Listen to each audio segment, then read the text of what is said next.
जो भी भ्रष्टाचार करेगा उसके लिए बेऊर जेल का ही गेट खुला है।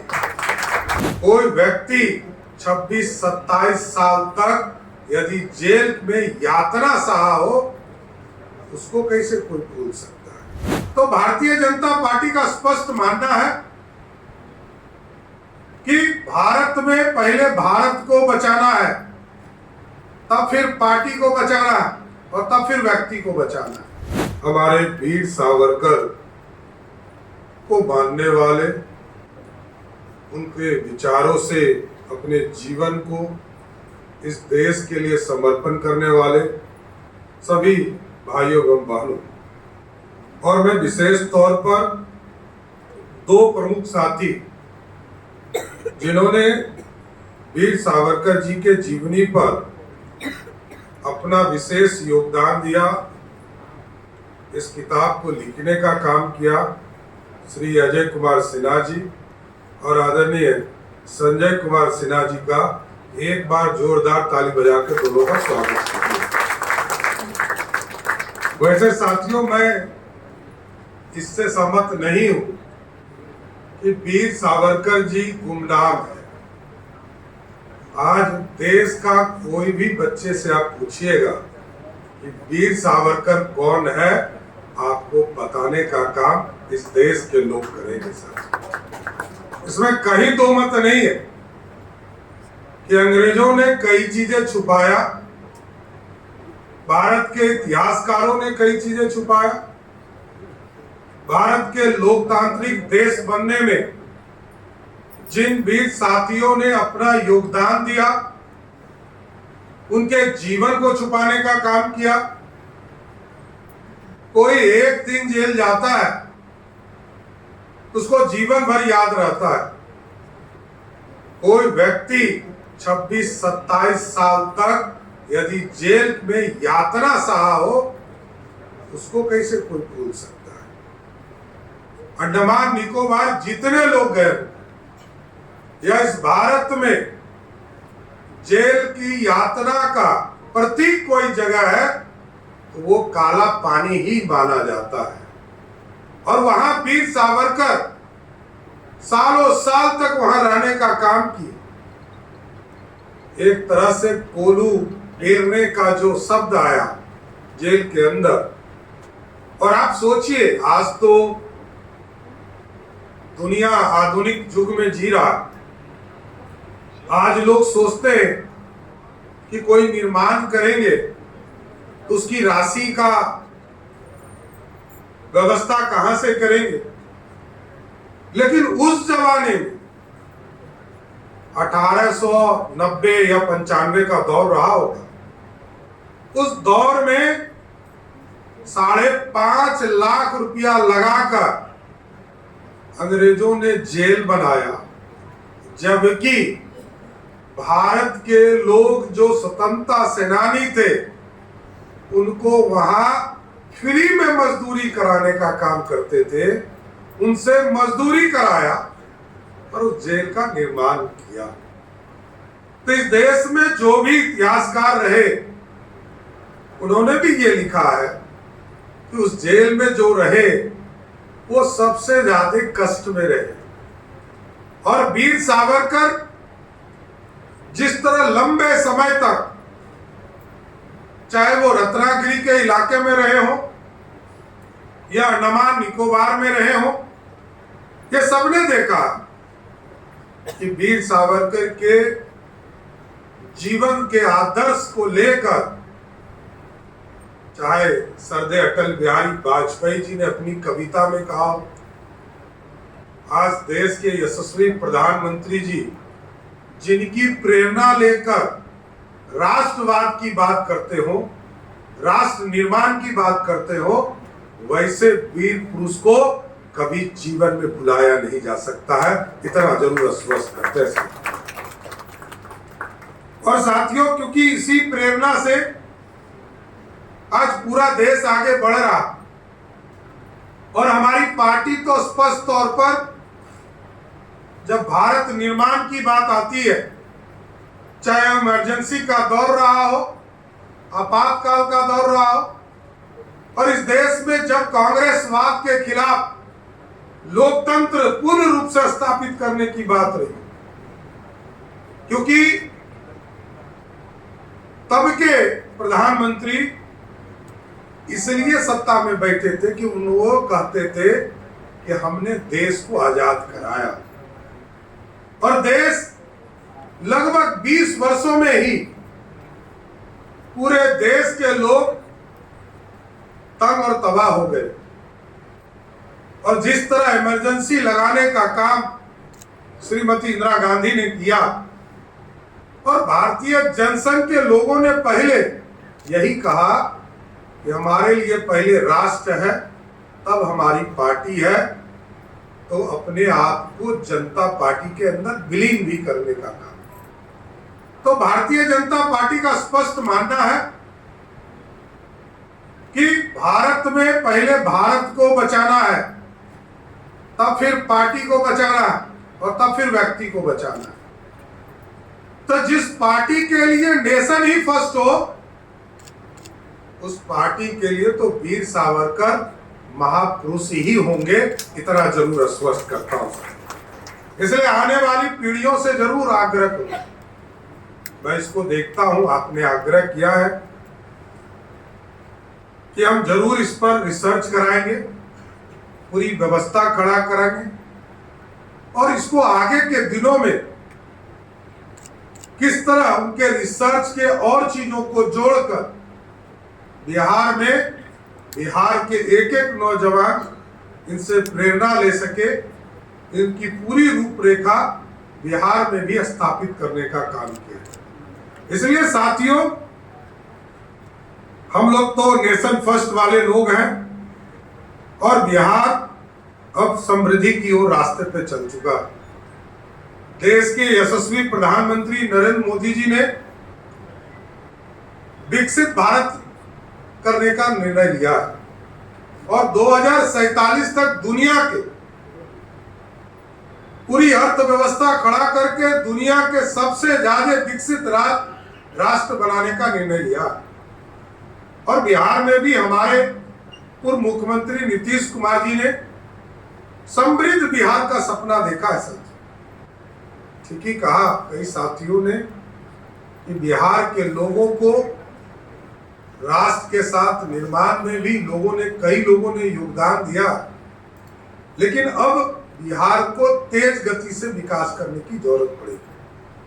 अभी तक हम जन कल्याण की बात कर रहे थे, अभी तक हम बेसिक नीड्स, सड़क, बिजली, पानी कैसे हमारे गांव तक पहुंचे, हम उद्योग धंधे की तरफ कम ध्यान दे पा रहे थे। लेकिन अब सरकार ने स्पष्ट निर्णय लिया, हम शिक्षा के भी केंद्र को और मजबूत करेंगे।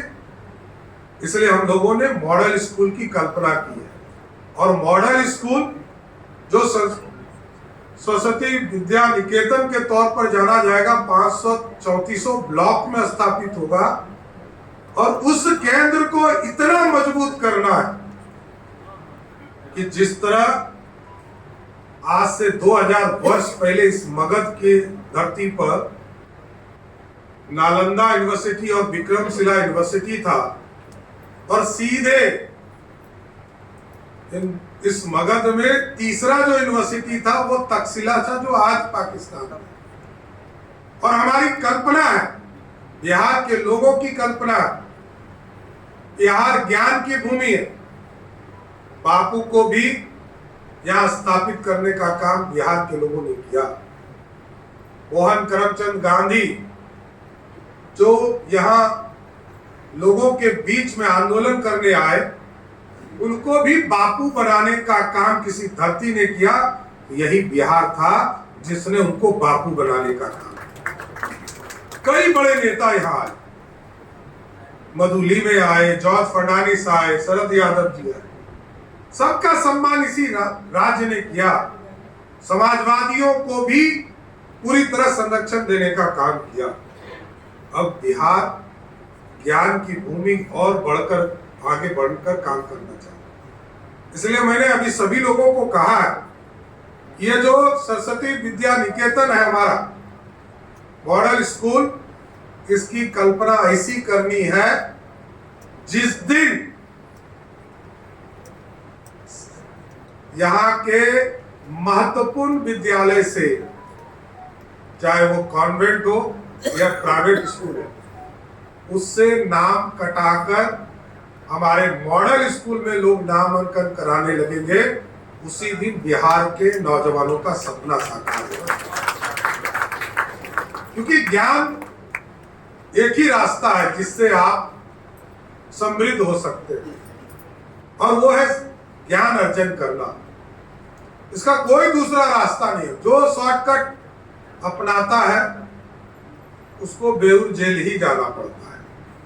और रोज आप लोग देखते होंगे, जो अचानक अमीर बनना चाहता है, रोज अल्टरनेट डे आपको पेपर में मिलता होगा, उसके घर पर छापा पड़ रहा है। और आगे भी मैं आश्वस्त करता हूं बिहार की जनता को, जो भी भ्रष्टाचार करेगा उसके लिए बेउर जेल का ही गेट खुला है।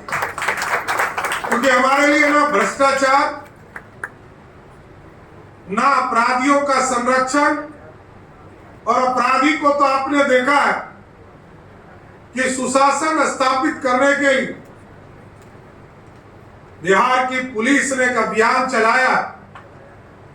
और हमारे लिए कोई जाति धर्म नहीं है, कई लोग इसकी चर्चा करते हैं, उनको करने दीजिए, वो करते ही रहेंगे, इसलिए कभी आगे नहीं बढ़ पाए। सत्ता के केंद्र में बैठा व्यक्ति यदि जाति से चिपका रहेगा तो कभी बिहार की समृद्धि नहीं आएगी। जाति से बाहर आना होगा, जमात के लोगों को आगे बढ़ाना पड़ेगा और बिहार की चिंता करनी होगी।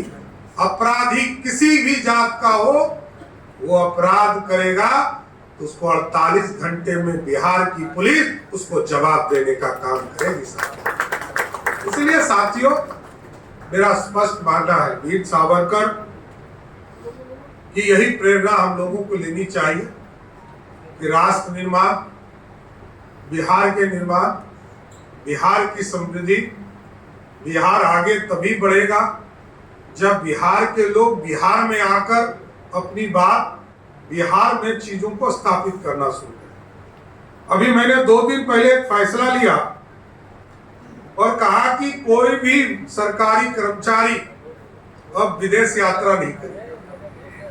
उनको मैंने कहा बिहार घूमो, बिहार में जाइए, 2 दिन अपने गृह जिले को छोड़कर इस बिहार का भ्रमण कीजिए, और जब बिहार घूमेंगे तभी आपको एहसास होगा कि गौतम बुद्ध भी आए यहीं, गुरु गोविंद सिंह भी आए यहीं, महावीर भी यहीं आए, भगवान विष्णु और शंकर भी यहीं लड़े, बलियुद्ध यहीं हुआ।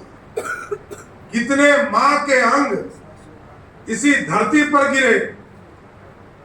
इस बिहार की विरासत को आगे बढ़ाना है, और बिहार समृद्धि तभी तो होगा जब हमारे लोग हमारे चीजों को पहचान।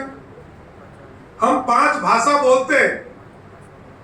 भोजपुरी में सासाराम में क्या होता है, कौन सा गीत बोला जाता है, ये मिथिला के लोग नहीं जानते। मिथिला में कौन सा गीत विदाई में कहा गाया जाता है, वो मघी के लोग नहीं जानते। मघी का गीत अंगिका के लोग नहीं जानते। मैंने तो कहा इस छोटे से बिहार में, जहां वैसे तो आबादी मेरे दुनिया के डेंसेस्ट पॉपुलेशन में से है, झारखंड और बिहार जब बटा था तो लगभग 6.5 करोड़ बिहारी बचे थे और लगभग 3.25 करोड़ झारखंड चला गया। आज हम 14 करोड़ बिहार के लोग हैं। दोनों का क्षेत्रफल लगभग बराबर है, 19-20 का है। आबादी में 3 गुना का फर्क। आज भी उड़ीसा और बंगाल को मिला दीजिएगा, दोनों को मिला दीजिएगा, उसकी आबादी अकेले बिहार में है। दुनिया में मैक्सिको से बड़ा राज्य बिहार है। अमेरिका की जितनी आबादी है उसका आधा बिहार में है। और अमेरिका हमसे 20 गुना बड़ा है। अब सोचिए किस क्षेत्रफल में हम रहते हैं और इसको समृद्ध बनाना। हमारे कई लोग महापुरुष, हमारे कई साथी, हमारे नौजवान बाहर गए क्योंकि उनको उचित रोजगार नहीं मिल पाया। ये सारे चीजों की चिंता हमको करना है, इसलिए तो मैंने कई चीजों में फैसला लिया। अभी आपने देखा होगा, मैंने कहा बिहार के अंदर कोई भी कॉन्ट्रैक्टर आता है, बिहारी से ही काम कराता है, लेकिन ठेका उसके नाम से होता था। मैंने कहा 50 करोड़ तक के ठेके में L3 पर भी बिहारी होगा, काम भी बिहारी को ही मिलेगा, दूसरे को नहीं मिलेगा, क्योंकि बिहार का पैसा बिहार में लगे। बिहार की समृद्धि तभी होगा जब बिहार का पैसा बिहार में लग सके साथ। और जरूर मैं कहूंगा कि कल तक हमने जन कल्याण के काम किए हैं, इसलिए अब विभागों को भी मैंने कहा कि 3 भाग में बांटिए अपनी व्यवस्था को। एक, आपके जो एस्टेब्लिशमेंट है, हमारे लोग हैं जो हमारे नौकरी में है, उनके एस्टेब्लिशमेंट की चिंता कीजिए। जो हमारे जन कल्याण के कार्यक्रम आदरणीय प्रधानमंत्री नरेंद्र मोदी जी ने या नीतीश कुमार जी ने जिसको चालू किया, उसको हम 1/3 में चलाने का काम करें। और तीसरा जो 1/3 बचेगा, उससे इस समृद्ध बिहार बनाने में राजस्व बनाने का व्यवस्था करना है, क्योंकि 3,47,000 करोड़ के बजट में हमारा संसाधन मात्र 60,000 करोड़ रुपया। अभी मैं बीसीसीआई की बैठक में गया था, उद्योग विभाग, चैम्बर ऑफ कॉमर्स की, तो मैंने कहा कि उद्योग जगत में बाहर से तो लोग आएंगे, लेकिन सबसे पहले आपका भरोसा चाहिए, आपका विश्वास चाहिए। आप जो लगभग 1150 जगह पर ब्याडा के द्वारा बिहार में उद्योग लगाने का काम किया जा रहा था, उसमें से लगभग 800 चालू हो गए। और हम लोग ये प्रयास में हैं कि आगे और भी पॉलिसी में चेंज करना हो, इसको चेंज करेंगे। जितने बिहार के बिहारी लोग पहले उद्योग लगाए हैं, उनको सर्वप्रथम चालू करने का काम हमारी सरकार करेगा। क्योंकि बिहारी जब तक समृद्ध नहीं हो, बिहार के लोग खड़े नहीं हो, तो दूसरा तो आएगा भी तो आप कहिएगा, अरे जब मेरा सरकार मेरी काम नहीं कर रहा, तो आपका काम क्या करेगा। इसलिए साथियों, एकदम पूर्ण रूप से बिहार की समृद्धि के लिए काम करना है, बिहार की अर्थव्यवस्था को खड़ा करना है। और जो वीर सावरकर ने राष्ट्रवाद के प्रतीक के तौर पर इस देश में आजादी के लिए लड़ाई लड़ने का काम किया है, मैं जरूर आश्वस्त करता हूं आप तमाम साथियों को कि वीर सावरकर के आदर्शों को बिहार की जमीन पर भी उतारने का काम करूंगा। इतना जरूर आश्वस्त करते हुए, क्योंकि हमें दिल्ली जाना है, माननीय उपराष्ट्रपति जी से मिलना है, और कल राष्ट्रपति जी को, महामहिम राष्ट्रपति जी से मिलकर उनको आग्रह करने वाला हूं कि बिहार आप आइए। और बिहार में जो हमारे यहाँ तिलका मांझी, तिलकपुर गांव है सुल्तानगंज के पास, वो महान स्वतंत्रता सेनानी के नाम पर एक मूर्ति बना है।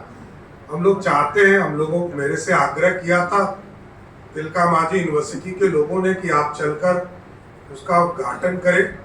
हमारे लिए गौरव की बात है कि महामहिम आदिवासी समाज से आती है और पहली बार कोई आदिवासी समाज के लोग इस देश में महामहिम राष्ट्रपति बनी। तो मैं उनसे आग्रह करने वाला हूं कि आप चलकर बिहार की धरती पर जो तिलका मांझी यूनिवर्सिटी है, वहां उनका एक भव्य मूर्ति लगा है, उसका उद्घाटन करने का काम करें। इसलिए साथियों, मैं फिर से वीर सावरकर जी के चरणों में श्रद्धा सुमन अर्पित करते हुए अपनी बात को विराम देता हूं। बहुत बहुत धन्यवाद।